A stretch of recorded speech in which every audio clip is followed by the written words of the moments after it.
So out of all the Pixar movies, Brave is the one I have watched the least. It's not that I don't like it, far from it. Brave is certainly an enjoyable movie, but there's something so off and weird about this film.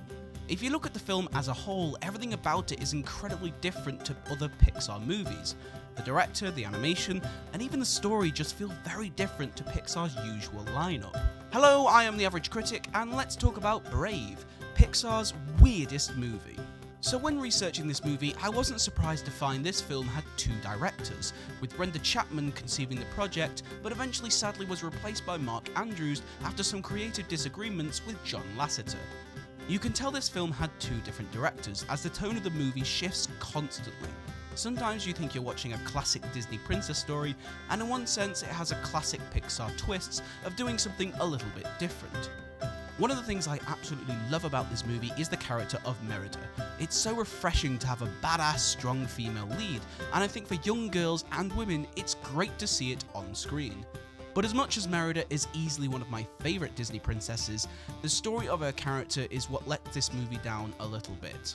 Right from the start, we see how awesome Merida is and that she can look after herself, but as the story progresses, her survival skills basically become subpar. We see from the start that Merida is a strong female lead and it's enjoyable to watch, so why is it at the end of the movie when they face against Mordu, Merida just sucks at combat? I understand Mordu is supposed to be this legendary bear, but Pixar has already established something the audience love, which is being able to look up and relate to Merida's strength and leadership. She's a badass, so just let her be a badass. Speaking of characters, I can tell this film splits fans on how the characters play out. Some will love the focus point on Merida as it's her story, and for the most part, it works really well. I never thought I'd be saying this, especially as an adult, but this film almost needs the comedy sidekick. Merida's father is played hilariously by Billy Connolly, and is definitely one of the better aspects of this movie. But the narrative sadly places his character in the background. There is some humour involving Merida's trio of brothers, but again, they tend to stay in the background. To compare this film to something like the works of Disney, as it is arguably the most Disney Pixar-like movie, this film needs to have more comedic characters that allow for more humour and more interaction.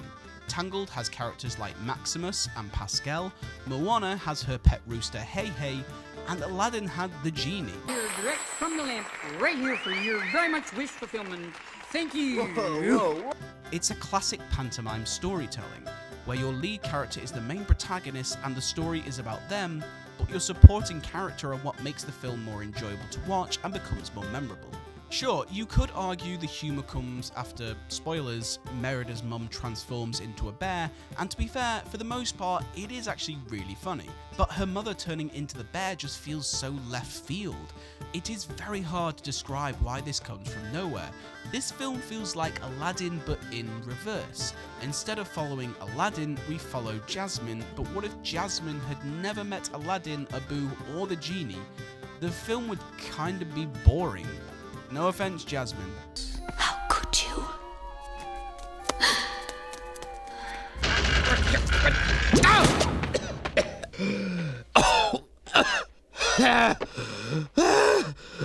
So, how did it go? I think she took it rather well. Again, this is where I feel the two directors might have had a problem, whereby they established a strong character for you to follow, but they give her nothing much to interact with. Sure, she does interact with her mother while she is in her bear form, and the montage of them bonding over catching fish is actually really good, and the song that plays works very well. But sadly, that part of the movie is only a few minutes long, and I would have loved to have seen that section elongated to last longer in the movie, as it is where the film's emotional beats work. I will say for this film, the cast is easily one of my favourites. Billy Connolly is hilarious, and I couldn't even recognise Emma Thompson as Eleanor, as she does a fantastic job at making a very deep layered character. And of course, Kelly MacDonald as Merida does an absolute awesome job at bringing her character to life. For those that don't know, I live in the United Kingdom and I have several Scottish friends, and I personally love the Scottish accent. But for anyone perhaps outside of the UK, the accent can be seen as quite strong, irritating and annoying. But luckily, this film doesn't do that at all. All the actors and their accents work beautifully well to give this film its own world and style. I think without such good talent voicing these characters, this film would have been much worse, but the actors easily make this film as good as it is. One thing that massively stands out for me in this movie is the animation. Now, Pixar have always prided itself on making incredible animation. They challenge themselves in every movie to make each film unique. And Brave has some of the best cinematography out of any of the Pixar movies, and the landscapes are breathtaking.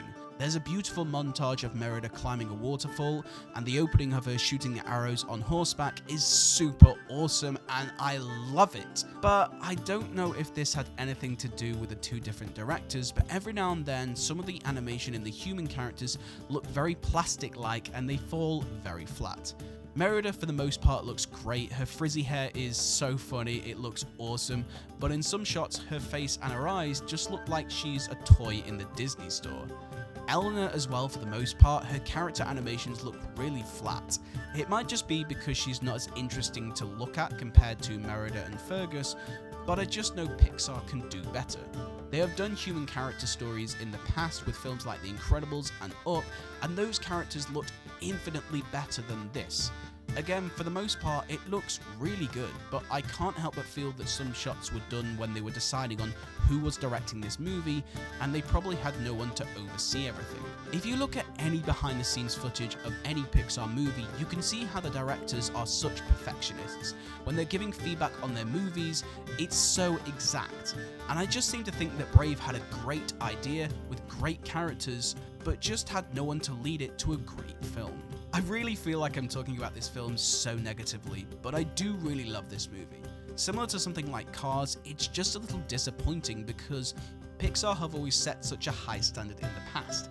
The feel of this movie is so strange. If you watch this film for the first time, you could try and guess where this film is going, and you'd be wrong every time, because it starts out very strong, and just when you think it's going somewhere great, it does something totally different. I feel like this film would have done a lot better if it was given to Disney and given a classic musical makeover. I know that sounds a little boring to add another musical princess Disney story, but you can't argue that those films are great despite so many of them. I do believe this film would be improved as a musical. Brave has one of the more interesting stories of Pixar and Disney that I've ever done, and sometimes it even looks and feels more like a DreamWorks film, which is interesting because Brenda Chapman, the original director, had worked for DreamWorks previously and eventually went back to work for them after she was let go from this movie.